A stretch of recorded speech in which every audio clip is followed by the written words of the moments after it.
Hi, I'm Rich Dotson. And I'm Matt O'Hara.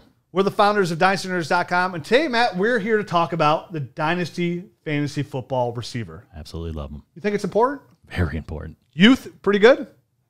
Youth, longevity, it's all good for me. We're going to talk about today about why if you see a young receiver and he puts up wide receiver one numbers, why you need to go out and trade for that guy. Grab him today. Up. Swoop him up. You got to be aggressive.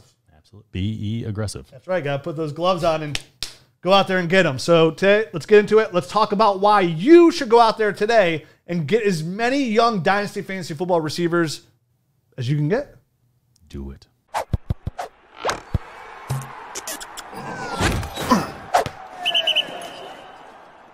So the Dynasty Fantasy Football wide receiver, the young wide receiver. Matt, is there anything better looking in the world besides you than a young, talented Dynasty Fantasy Football wide receiver?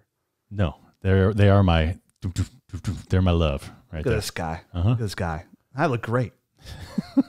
So I agree. It's the most coveted position in Dynasty Fantasy Football.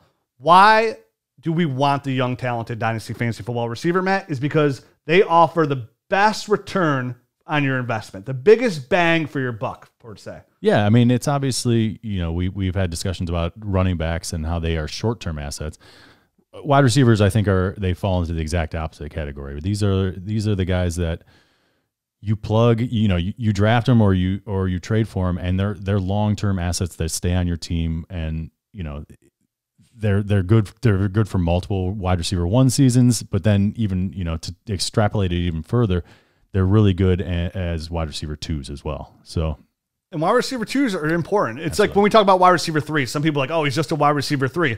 Well, there's only top 36 receivers every year, and you need those guys to win championships. Obviously, if you have two wide receiver ones, that gives you a big edge. If you have three, it's a huge edge. But most likely, you're going to be suffering elsewhere if that's your position of strength.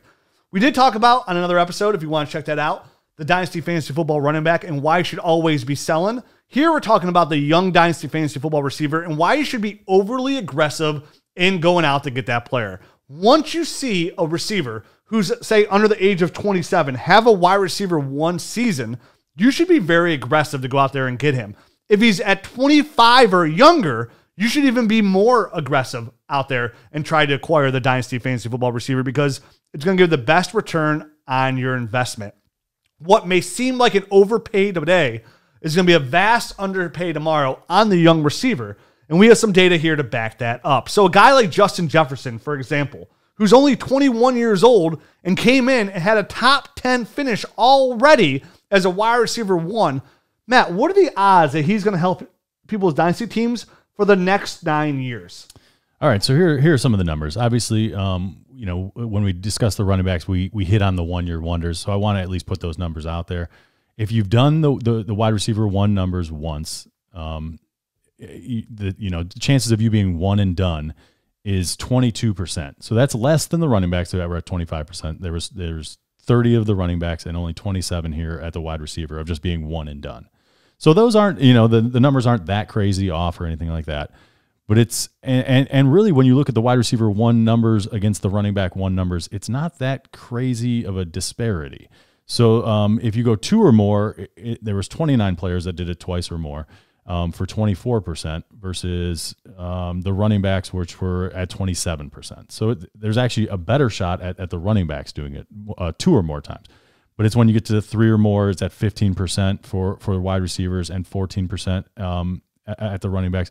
So there's not a big difference there, but it's four or more is at 9, 5 or more 2, 6 or more 1, and then there's actually 7 or more, which was Julio Jones here at 83%. So you just get a lot. The chart goes a lot farther, I think, for the wide receivers. There's like 0% chance of being 6 or more for a running back. So you're getting a lot longer there. But where it really differentiates itself is when you get into the wide receiver 2 categories. If you've been a wide receiver 1 once, the shot of you being a wide receiver, at least a wide receiver 2 for 1 or more years is at 74%. Wow. Those are fantastic odds. If anybody said you had a 74% chance to do anything, you're going to hedge a lot of your bet that way. You're going to move that way. And that's what the Dynasty wide receiver 1 gets you. So Worst case, where running back 1 is most likely has just an equal chance to drop off the planet and never be seen of again. Well, for example, the running back 1s, if you were going to be a running back 2, it's only at 30% or 33%. So 70% compared to 33% of at least being a wide receiver 2. Again. Yep. So, and again, you have a 15% chance to do it 3 or more times. So if you can see a guy who can come out here who's young, talented, has some draft capital to back it up, and he puts up those kind of numbers, well, you want to attack because you know you're going to get wide receiver 1 or wide receiver 2 numbers out of those guys. And wide receiver 2 numbers could be a guy like Robert Woods, who puts up high-end wide receiver 2 numbers. A guy like Jarvis Landry, who puts up high-end wide receiver numbers. Guys that make themselves extremely valuable that the rest of the community just might not feel that way because maybe they're a little bit older, 27, 28, and they see them as a wide receiver 2. And most players are always chasing that running back 1. They're always chasing that wide receiver 1. And they're always trying to make the big trade. But a lot of the times, it's the small trades that you make that help you win Dynasty Fantasy Football Championships. And they're also easier to come by, whether it's trading players or draft capital. So like Matt said, if he's a wide receiver once, there's a very good chance, 74% chance that he's going to be at least a wide receiver 2 twice. Now, if you've done a wide receiver 1, 2 or more times, there's still a good chance of a 31% chance you're at least a wide receiver 2 after those 2 years.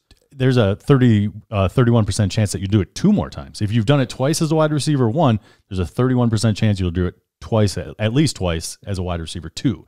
So, I mean, you're getting 4 years out of a guy, a 30% clip. Compare that to a running back, which is, it's basically at nothing. So it's almost 0% for a running back. It's crazy. The differentiation between the longevity of the running back position and their ability to, I think, replicate at least startable stats. And wide receiver 2, I mean, I think that's greater than a startable stat because you're comparing a running back 2 versus a wide receiver 2. It's not comparing apples to apples because really a running back 2 is probably closer in relation to a wide receiver 3. So for the numbers he puts on a weekly basis. Absolutely. So, and just the value in your starting lineup. For example, Amari Cooper was a 1-year wonder as a wide receiver 1, but he's been a wide receiver 2 4 times. And we all know Amari Cooper has got a lot of value. And he's still young enough to give you to break that mold, to give you those long-term high production numbers and break back into that wide receiver 1 category. So these are the guys that are falling into this category where they've done it once and they've hit wide receiver 2 numbers multiple years. So these are the people that are in that 77% or 74%. So the chance are, so if you're a wide receiver 1 twice, if you look at these guys who've been wide receiver 1s at least twice, you have a 33% chance to be a wide receiver 2 at least 2 more times. Not 1 time, 2 times. And like Matt said, that's 4 years of really good production for your dynasty team. In 4 years, when you say it out loud, doesn't seem like a long time. But in dynasty fantasy football, 4 seasons is a lifetime. That's a dynasty. I mean, if you have this guy in your lineup and you're winning championships with him as a wide receiver 2 or wide receiver 1 for 4 years, crown yourself. You're a dynasty. Yeah, this is going in your obituary if you won 4 dynasty fantasy football championships in a row. You're going to tell your grandkids about it, and they're going to tell their grandkids about it, about their great grandpappy or grandma that won 4 straight ships. They're going to think it's impossible. But they did it following certain strategies, like making sure you build around that young wide receiver. I'm sure we hear it a lot in the Dynasty Fantasy Football community. This is how you want to build your team around a young receiver.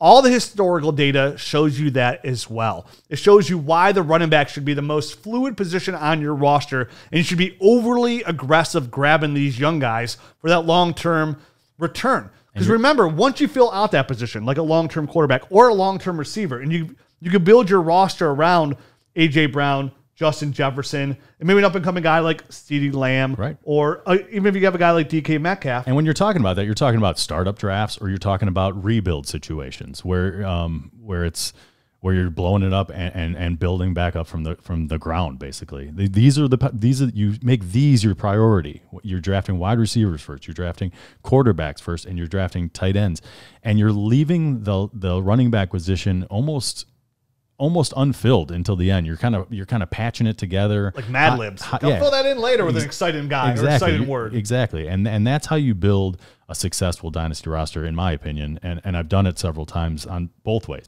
Yeah, with over 17 years of Dynasty Fantasy Football experience, we've been able to see a lot of how to build a Dynasty Fantasy Football team for long-term success. And that, like Matt said, you build around the foundation of the young receiver in a startup or when you blow it up. That is what you target. And then, like Matt said, you fill in the blanks later, and those blanks are going to be your fantasy football running back. That's when you give up the first-round pick, and that's when you make the big trade for the running back. And when you have that position filled out, it makes your rookie draft a little bit easier as well. Like if you have a Pat Mahomes, you're not forced or worried about drafting a quarterback in your rookie draft. If he falls to you in the 3rd round, 4th round, great. You take him because he's the best player available. It's a nice asset. Same thing with the wide receivers. You'll see it a lot in your dynasty rookie drafts, people forced a running back. We saw it last year with Keyshawn Vaughn, and we saw it with Zach Moss. People force a position because it's such a dire need for their roster. Right. And you're hoping that rookie running back can give them what they need. When the best decision is take the receiver and then just don't hope for that running back.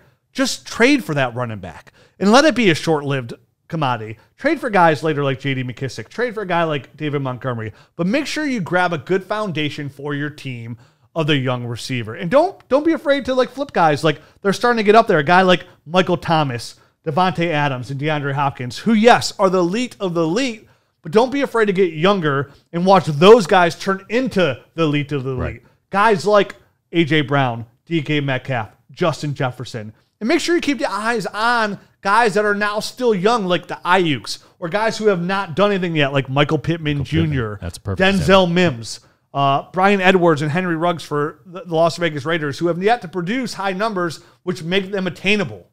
Jalen Reagor is another good one. Jalen Rager's another one. I mean, that whole Philadelphia offense as a whole was just like a dumpster fire this year. And it's important to remember, too, in the 2021 rookie class that is coming up, it's going to be littered with talented young receivers.